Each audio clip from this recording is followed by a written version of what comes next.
예, 지금 여당이 검찰개혁 밀어붙이는 중요한 이유 가운데 하나가 바로 전관 예우, 즉 전관 특혜를 없애자는 겁니다.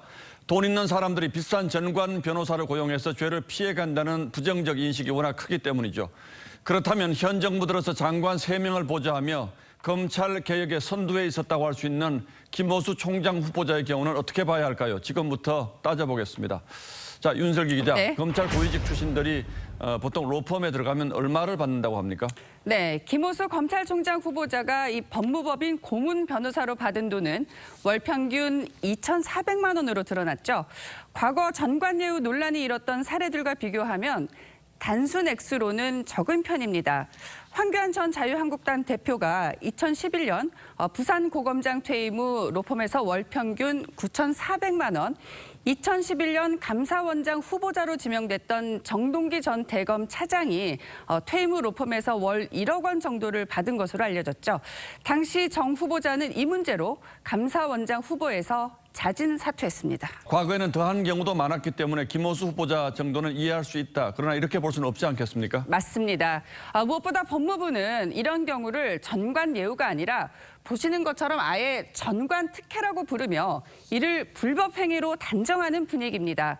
전관 특혜는 공무원 출신 변호사가 선임된 경우 그렇지 않은 변호사가 선임된 경우보다 사법 절차나 결과에서 부당한 혜택을 받는 것이라고 정의했죠. 마침 김 후보자가 법무부 차관이던 지난해 3월 발표한 내용입니다. 이 기준에 따르면 전관 특혜는 돈보다 이 부당한 혜택을 받게 했는지 여부로 판가름이 나죠.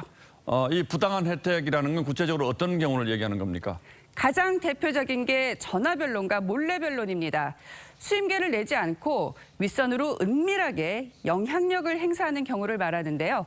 김호수 후보자가 차관으로 있던 시절 법무부는 이 전화변론과 몰래변론에 대한 강력한 규제 입장을 내기도 했습니다. 그런데 정작 김 후보자 본인이 정식 수임계를 내지 않고 이런 식으로 일을 한 게 아니냐는 의혹을 받고 있는 거죠.